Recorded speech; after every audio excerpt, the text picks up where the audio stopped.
China ready to வார். யார் கூட தெரியுமா? அமெரிக்கா கூட. இது நடக்கலாம், நடக்காமல் இருக்கலாம். ஆனால் இப்போது இந்த செய்தி ரொம்ப இம்பார்ட்டண்டான ஒரு செய்தி அப்படிங்கிறதுல மாற்றுக்கருத்தே கிடையாது. அது என்னடா சீனா ரெடி டு வார் அப்படின்னா, இப்போ நேரடியாக ஒரு யுத்தம் நடந்துச்சுன்னா அதுக்கு எந்த மாதிரி ரியாக்ஷன் கொடுக்கணும், அந்த யுத்தத்தில் சீன படைகளை எப்படி காப்பாற்ற வேண்டும், இப்படிங்கிற லைவ் ட்ரில்லில் ஈடுபட்டிருக்கிறார்கள் சீனா. ஆனால் சீனாவுக்கு கழுத்துக்கு மேலே தொங்குற ஒரு கத்தி இருக்கே, அந்த கத்தியை பற்றி இன்னும் கொஞ்சம் விவரமாக இந்த பதிவில் பார்க்க போகிறோம். அன்பு தமிழஞ்சங்களுக்கு தமிழ் பொக்கிஷத்தின் வணக்கங்கள்.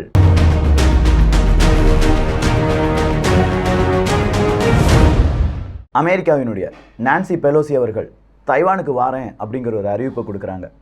அந்த அறிவிப்பை கொடுத்த உடனே உலக அரசியலில் ஒரு அதிர்வு, ஒரு நிலநடுக்கம் வருது. தைவானுக்கு நீங்கள் வாரீங்களா அப்படின்னா எங்கள் கூட நேரடியாக யுத்தம் செய்ய வாரீங்களா அப்படிங்கிற ஒரு கேள்வியை சீனா கேட்குறாங்க. நீங்கள் தைவானுக்கு வந்தீங்கன்னா நாங்கள் என்ன செய்வோம், உங்களுக்கு எதிரான போரை முறைப்படியாக அறிவிப்போம் அப்படிங்கிறத சீனா எச்சரிக்கையாகவே கொடுக்க ஆரம்பிச்சிட்டாங்க. சீனாவினுடைய இந்த எச்சரிக்கைக்கு மத்தியில் ஒன் சீனா பாலிசி அப்படிங்கிற இந்த பாலிசியை பற்றி நீங்கள் என்ன நினைக்கிறீங்க அப்படிங்கிற கேள்வி பல நாடுகளிடமும் பல நபர்களும் கேட்டு வராங்க. இப்போ ரஷ்யா 2 தினத்துக்கு முன்னாடி ஒன் சீனா பாலிசியில் எங்களுக்கு எந்த மாற்று கருத்தும் கிடையாது அப்படிங்கிற ஒரு அறிவிப்பை கொடுத்துட்டாங்க. இது இந்தியாவுக்கு எதிரான கருத்தாக இருந்தாலும் இப்போது ரஷ்யா சொல்லக்கூடிய இந்த கருத்து சீனாவுக்கு வலு சேர்த்திருக்கு. ஆல்ரெடி ரஷ்யா உக்ரைன் பிரச்சனையில் ரஷ்யாவுக்கு ஆதரவாகத்தான் நான் நிற்கிறேன், ரஷ்யா செய்கிறது கரெக்டு தான் அப்படின்னு சொன்ன முதல் நாடு, ஒரே ஒரு நாடு சீனா மட்டும்தான். ரஷ்யாவுக்கு இன்டைரக்டாக சீனாவினுடைய நிறைய தொழிலதிபர்கள், நிறைய நிறுவனம் உதவுகிறது. அதனால் சீனாவில் இருக்கக்கூடிய 14க்கும் அதிகமான நிறுவனங்களை தடை விதிக்கிறோம் அப்படின்னு சொல்லி அமெரிக்காவால் தடைகளும் போடப்பட்டது. ஸோ ரஷ்யாவுக்கு உறுதுணையாக இருக்கக்கூடிய சீனா, சீனாவுக்கு உறுதுணையாக இருக்கக்கூடிய ரஷ்யா, ஒரு கூட்டணி, ஒரு பிரம்மாண்ட கூட்டணி அப்படிங்கிறத நாம் இங்கே பார்க்கலாம். இன்றைக்கி அமெரிக்காவை மறுபடியும் பெரிய அளவு வார்னிங் கொடுத்துருக்காங்க சீனா. அமெரிக்கா இரட்டை வேடம் போடுது, தைவான் விஷயத்துலையும் உக்ரைன் விஷயத்துலையும். உக்ரைனில் நல்லவனாக நடிக்கிற அமெரிக்கா தைவான் விஷயத்தில் கெட்டவனாக நடிச்சிட்டு இருக்காங்க. இந்த நான்சி பெலோசி அவர்கள் மட்டும் தைவான் பக்கம் வந்தாங்கன்னா கண்டிப்பாக எங்களுடைய நடவடிக்கை இதுவாக தான் இருக்கும் அப்படின்னு சொல்லி தைவானுக்கு ஆப்போசிட்டில், தைவானுக்கு ரொம்ப அருகில் அவங்களுடைய லைவ் ட்ரில்லை, அதுவும் ஃபயர் ட்ரில்லை நடத்திட்டு இருக்காங்க. கனரக ஆயுதங்கள், கப்பற்படை, விமானப்படை, இது எல்லாமே சேர்த்து நாங்கள் இதோ எங்களுடைய இராணுவம் தயாராக இருக்குது அப்படிங்கிறத சீனா இன்னைக்கு அமெரிக்காவுக்கு சொல்லி காண்பித்திருக்கிறார்கள். சீனாவினுடைய பாராளுமன்றத்திலும் இந்த செய்தி எதிரொலிக்குது. நம்ம போருக்கு தயாராக வேண்டும், நம்முடைய இராணுவத்தை தயார்படுத்துங்கள் அப்படிங்கிற செய்தி இன்று அறிவிக்கப்பட்டிருக்கிறது. ஸோ பரபரப்பாக இருக்கக்கூடிய இந்த விஷயம் அடுத்த கட்டத்துக்கு எப்படி போகும் அப்படிங்கிறது ஒரு பெரிய கொஸ்டின் மார்க். ஆனால் இதற்கான விடை 2 தினங்களில் தெரிஞ்சிடும். அதற்கு முன்னாடி சீனாவுக்கு மேலே ஒரு கத்தி தொங்கிட்டு இருக்குன்னு சொன்னனே, அதுதான் அவங்களுடைய பொருளாதார பிரச்சனை. ரிசெஷன் அப்படிங்கிறது சீனாவில் வர்றதுக்கு 100% வாய்ப்புகள் இருக்குது அப்படிங்கிறத கடந்த 2 காணொலியில் பார்த்தோம். அந்த காணொலிகளுடைய லிங்க் நான் கீழே கொடுத்துருக்கேன். அதில் ஒரு லிங்க்கை மட்டும் நீங்கள் பார்த்தாலே போதும். ஸோ சீனாவுக்கு ரிசர்ச்னா நம்பவே முடியலடா விக்கி அப்படின்னு சொல்லி நீங்கள் கேட்கலாம். சீனாவினுடைய தொழிலதிபர்கள் அவங்களுடைய சொத்தை பாதியாக ஒரே நாளில் இழந்திருக்காங்க. காரணம், சீனாவினுடைய பங்கு வர்த்தகத்தில் ஏற்பட்டு இருக்கக்கூடிய பலவிதமான பிரச்சனை தான். சீனாவினுடைய பங்கு வர்த்தகம் கண்டிப்பாக இந்தியா வரையிலும் எதிரொலிக்கும். ஸோ நீங்கள் பங்கு வர்த்தகத்தில் ஈடுபடுறீங்கன்னா கொஞ்சம் கேர்ஃபுல்லாக ஈடுபடுங்க. அதுவும் இந்த ஒரு வாரம் ரொம்ப கேர்ஃபுல்லாக நம்ம இருக்க வேண்டிய ஒரு தருணம் அப்படின்னு சொல்லலாம். ஏன் இதை சொல்கிறேன் அப்படிங்கிறதுக்கு மெயின் காரணம், சீனாவில் எப்போ வேணாலும் பிரச்சனை வரலாம். சீனாவில் லாக்டவுன் போடுறாங்க. நேற்று கூட ஷாங்காயில் ஒரு டிஸ்ட்ரிக்டில் லாக்டவுன் அப்படிங்கிறத போட்டுட்டாங்க.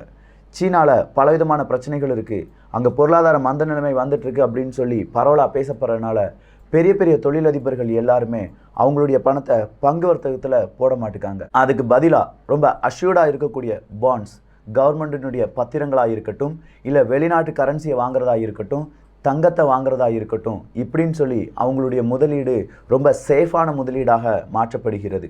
ஸோ இந்த சேஃபான முதலீடாக மாற்றப்படுவதால் இங்கே சீனாவினுடைய பங்கு வர்த்தகத்தில் அடி விழுந்துட்டுருக்கு அப்படின்னு சொல்லி பார்த்தோம். ஸோ பங்கு வர்த்தகத்தில் அடி விழுறதுனால தொழிலதிபர்களுடைய லாபமும் அங்கே பாதியாக குறைகிறது. ஒரே நாளில் சீனாவினுடைய ஒரு பணக்கார பெண் அவங்களுடைய பாதி அசட்டை இழந்தார்கள் அப்படிங்கிற செய்தியை நீங்கள் நேற்று கேள்விப்பட்டிருக்கலாம். ஸோ இது என்னடா இவ்வளோ பெரிய பிரச்சனையா அப்படின்னு சொல்லி நீங்கள் கேட்கலாம். நல்லா யோசிச்சு பாருங்க. சீனாவினுடைய பணம் இருக்குல்ல, யுவான் அப்படின்னு சொல்கிறோம்ல, அது அமெரிக்காவினுடைய டாலருக்கு நிகரான விலையில் 20 வருடத்திற்கான வீழ்ச்சியை அடைந்திருக்கிறது. 20 வருடம். அதுவும் அவங்களுடைய எக்கனாமிக் க்ரோத்தை பற்றி சீனாவினுடைய பாராளுமன்றத்தில் ஒரு கேள்வி எழுப்பப்படுகிறது. இன்னைக்கு நடந்தது. இன்னைக்குனா கரெக்டாக 30 ஜூலையில் நடந்தது. நான் இப்போ வீடியோ ரெக்கார்ட் பண்ணுறது 10 மணிக்கு. ஸோ அங்கே அந்த பாராளுமன்றத்தில் என்ன சொல்கிறாங்கன்னா, நம்ம முதல் தடவையாக நம்ம எக்கனாமிக் க்ரோத் அப்படிங்கிறத ஒருவேளை அடையாமலே சென்று விடலாம், இல்லை நமக்கு நெகட்டிவ் க்ரோத் வர்றதுக்கான வாய்ப்புகள் இருக்குதுன்னு சொல்லியிருக்காங்க. ஜி ஜின்பிங் அவர்களுக்கு மிகப்பெரிய ஒரு பிரச்சனையாக இந்த பிரச்சனை மாறி வருது. ஆல்ரெடி எவர்கிரைண்ட் அப்படிங்கிற ஒரு நிறுவனம், அது கூடவே பலவிதமான பேங்க் அப்படிங்கிறது திவாலாகிவிட்டது, பணத்தை மக்கள்கிட்ட கொடுக்க முடியல அப்படின்னு சொல்லி மக்கள் போராடிட்டு இருக்கிற தருணம். அது கூடவே யுத்தம் அப்படிங்கிறது வந்தால் சீனாவினுடைய பொருளாதாரம் அதீத ஒரு மந்த நிலைமைக்கு சென்று விடலாம். இதை எப்படி நம்ம உறுதியாக சொல்கிறோம்னா, சீனாவினுடைய ஏற்றுமதி மிகப்பெரிய அளவில் வீழ்ச்சி அடைந்திருக்கிறது. ஏற்றுமதி இல்லாத காரணத்தினால அங்கே இருக்கக்கூடிய தொழில் நிறுவனங்கள் மூடப்பட்டிருக்கின்றன. ட்ரேடு லாக்காக மாறிவிட்டது. ஸோ சீனாவினுடைய ட்ரேடு அங்கே பெரிய அளவு அசைய முடியாத ஒரு நிலைமையில் இருக்கும்போது தான் அடுத்தடுத்த பிரச்சனைகள் சீனாவை நெருக்கி வருகிறது. ஸோ இந்த பிரச்சனையிலேருந்து சீனா தப்பிக்கணும்னா அவங்கக்கிட்ட இருக்கிற ஃபண்டை பங்கு வர்த்தகத்துலேயோ இல்லாட்டி பெரிய அளவு இன்ஃப்ராஸ்ட்ரக்சர்லையோ கொடுத்தா சரியாயிருமா அப்படின்னு பார்த்தா இல்லை. நாம் நினைக்கிற மாதிரி ஒரு இயற்கை பேரிடரில் பெரிய அளவு அவங்களுடைய எக்கனாமி முடிஞ்சிருச்சு, ஸ்தம்பித்து நிற்கிறது, கொஞ்சம் பணத்தை கொடுத்தா சரியாயிரும் அப்படின்னு சொல்கிற அளவுக்கு இந்த எக்கனாமியை அவ்வளோ சீக்கிரமாக சரிப்படுத்த முடியாது. நான் முதலே சொன்னேன், பாண்டா, கோல்டா இல்லை டாலரா அங்கே இருக்கக்கூடிய முதலீட்டாளர்கள் வாங்கி வருகிறார்கள் அப்படின்னு சொல்லி. அப்படி வாங்கி வர்றபோது அங்கே சீனாவினுடைய இன்ட்ரெஸ்ட் ரேட் அப்படிங்கிறத அவங்க அதிகரிக்க வேண்டியிருக்கும். ஏன்னா டாலருக்கு நிகரான அந்த யுவானினுடைய மதிப்பு வீழ்ச்சி அடைந்துட்டு இருக்கு. அப்படின்னா இன்ட்ரெஸ்ட் ரேட்டை கூட்டும்போது மறுபடியும் பாண்டுக்க இல்லை கோல்டுக்க அப்படி இல்லைன்னா டாலருக்க விலை அதிகரிக்க வாய்ப்புகள் இருக்குது. மீண்டும் தொழிலதிபர்கள் என்ன செய்வாங்க, மறுபடி பணத்தையும் பாண்டில் கொண்டு போடுவாங்க. சரி, இங்கே தான் சிக்கல் இருக்கா அப்படின்னு பார்த்தா இல்லை. அமெரிக்கா என்ன தெரியுமா செய்ய போகிறாங்க, அவங்களும் அவங்களுடைய இன்ட்ரெஸ்ட் ரேட்டை அதிகப்படுத்த போகிறாங்க. சப்போஸ் அமெரிக்காவினுடைய வங்கி இன்ட்ரெஸ்ட் ரேட்டை அதிகப்படுத்தினா அது சீனாவை நெகட்டிவாக பாதிக்கும், மறுபடியும் சீனாவுக்கு பொருளாதார சிக்கலை ஏற்படுத்தும். இப்படி சீனாவினுடைய தலைக்கு மேலே தொங்கிக்கிட்டு இருக்கிற இந்த கத்தியை வெட்டி விடுறதும் வெட்டி விடாமல் நிற்பதும் அமெரிக்காவினுடைய கையில் இருக்குது. சொல்லப்போனால் நான்சி பெலோசி அவர்கள் தைவானுக்கு கால் எடுத்து வைக்கும்போது சின்ன பிரச்சனை எழுப்புனா கூட சீனாவுக்கு பதிலடி கொடுப்பதற்காக இன்ட்ரெஸ்ட் ரேட்டை கூட்டுவாங்க அமெரிக்காவுக்கும் அதனால் பல விளைவுகள் இருக்குது அப்படிங்கிறத நம்மளால் மறுக்க முடியாது. IMF ஆல்ரெடி அமெரிக்காட்ட சொல்லிட்டாங்க, கண்டிப்பாக இன்ஃப்ளேஷன் அப்படிங்கிறது உங்கள் நாட்டில் கூடுதலாக இருக்குது, ரிசெஷன் அப்படிங்கிறது வந்துடும், கொஞ்சம் கவனமாக இருங்க அப்படின்னு சொல்லிட்டாங்க. எப்படி பார்த்தாலும் ரிசெஷன் வந்துடும். நமக்கு வர்றதுக்கு முன்னாடி சீனாவுக்கு அந்த ரிசெஷனை வர வச்சிட்டோம்னா என்ன நடக்கும் அப்படிங்கிறத சோதிப்பதற்காக அமெரிக்காவினுடைய சித்து விளையாட்டுகள் நடக்க ஆரம்பிக்கும். இந்த நேரத்தில் யுத்தம் அப்படிங்கிறத டைவெர்ட் பண்ணுறதுக்காக சீனா அவங்களுடைய அருகில் இருக்கக்கூடிய நாடு, குறிப்பாக இந்தியாவிலலாம் போர் தொடுக்கிறதுக்கான வாய்ப்புகளும் இருக்கின்றன. ஸோ மொத்தமாக பார்க்க போனால் சீனாவினுடைய செய்திகள் அடிக்கடி இனிமேல் எங்கே இருக்கும், உலக அரசியலில் இருக்க போகுது. குறிப்பாக இந்தியாவுக்கு எதிரான நடவடிக்கை, அமெரிக்காவுக்கு எதிரான நடவடிக்கை, தைவானை பிடிப்பதற்கான நடவடிக்கை அப்படின்னு சொல்லி சீனாவினுடைய நடவடிக்கையை கொஞ்சம் உன்னிப்பாக நாம் கவனிக்கணும். இந்த நேரத்தில் இந்தியா இதை எப்படி சமாளிக்க போகுது? நம்ம தான் ரஷ்யா கூட நட்புடன் இருக்கோமே, அப்படின்னா ரஷ்யா நம்ம கூட நமக்காக வருவாங்களா அப்படிங்கிற கேள்வி இருக்கலாம். கண்டிப்பாக ரஷ்யா சீனாவுக்கு ஆதரவாக அதே நேரத்தில் இந்தியாவுக்கு எதிரான ஒரு முடிவை எடுக்க வாய்ப்பே கிடையாது. ஏன்னா ரஷ்யாவினுடைய மிக முக்கிய நண்பனாக இந்த நேரத்தில் ரஷ்யாட்டிருந்து கச்சா எண்ணெய் வாங்குறதுலேருந்து மிகப்பெரிய ஒரு ட்ரேட் பார்ட்னராக இருப்பது இந்தியா தான். ஸோ இந்தியாவுக்கு சீனாவால் எதிர்ப்பு வரும்போது ரஷ்யா நியூட்ரலாக இருப்பாங்க, ஒருவேளை இன்டைரக்டாக இந்தியாவுக்கு தான் உதவுவாங்க.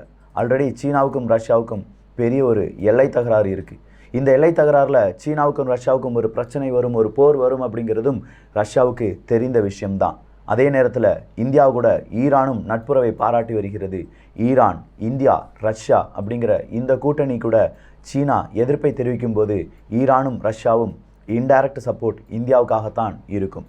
ஸோ தைவானுடைய அந்த பயணம், அமெரிக்காவினுடைய எதிர் நடவடிக்கை, சீனாவினுடைய இப்போதைய இந்த இராணுவ ஒத்திகை, இது எல்லாமே உலக அரசியலில் பெருமாற்றத்தை ஏற்படுத்தலாம்.